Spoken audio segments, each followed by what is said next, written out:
মাঠে কাজ করতে করতে উঠে চলে এসেছেন, আপনাদের পা থেকে কোমর পর্যন্ত সব কাদা লেগেছিল। কেউ বীজ টেনেছেন, কেউ বীজ বহন করেছেন, কেউ বীজ ধান পুঁতেছেন, বিভিন্ন মানুষ কেউ আলছোড়া কাজ করেছেন। এরকম কাজকর্ম করতে করতে পা থেকে কোমর পর্যন্ত আপনার সব কাদা লেগেছিল, গায়ে এখন ঢুকে মাথায় পর্যন্ত কাদা লেগেছিল। আপনারা কেউ কাদা মেখে এসেছেন?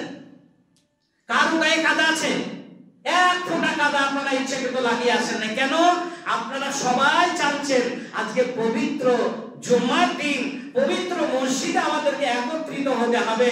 সব কথা ভুলে গেল, এই কথাটা বলবে না যেটা বলতে চলেছি আমি, যে যেমন আপনারা সমস্ত আপনার কাদা বালু এবং আপনি নোংরা আবর্জনা সব পরিষ্কার ধুয়ে ঝকঝকে হয়ে নতুন পোশাক পরে যেমন মসজিদে এসে বসেছেন আল্লাহর ঘর ভেবে, ঠিক অনুরূপ রমজান মাসটা হলো শুক্রবার, রমজান মাসটা হলো মসজিদ, রমজান মাসটা হলো পবিত্র জায়গা। সুতরাং ওই পবিত্র জায়গায় প্রবেশ করতে গেলে আপনাকে ধুয়ে মুছে পরিষ্কার হয়ে যেতে হবে। বুঝতে পারেননি মনে হয় না? যে ওই মাসে কিভাবে পবিত্র হয়ে যাব? তাহলে কি আমাদের কালো চামড়াগুলো বেলেটে করে ছিঁড়ে ছিঁড়ে যাব?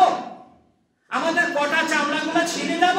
না না না, এখানে ওই মানে ওই ধোয়া মোছা বলতে গেলে কাদা বালু নয়।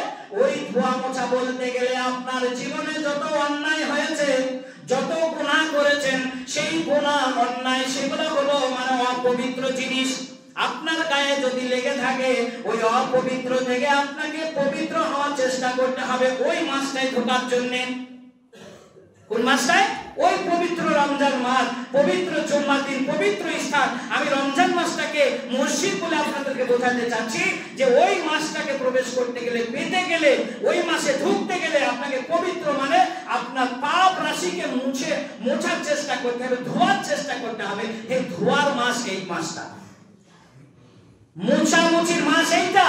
ভালো পোশাক পরিধান করে যাব সেটা এই মাসটা। আপনার বডিতে যদি কোনো রোগ থেকে যায়, ছোট বড়, যত তাড়াতাড়ি পারবেন আপনি ডাক্তারের সাহায্য নিয়ে, কবিরাজের সাহায্য নিয়ে আপনি এই রোগটাকে একটু সরানোর চেষ্টা করুন, রোগটাকে মোছার চেষ্টা করুন, যাতে করে ওই মাসটা উপভোগ করার জন্য, ওই মাসটাকে আনন্দ লুটার জন্য আপনাকে চেষ্টা চালাতে হবে। তো ভাই বন্ধুরা আমার, তওবা নিয়ে দু আয়াতও ছিল, হাদিসও ছিল, হায়াত বাকি, তো আলোচনা বাকি। আল্লাহ যদি তৌফিক দেন পরে আবার আলোচনা করব।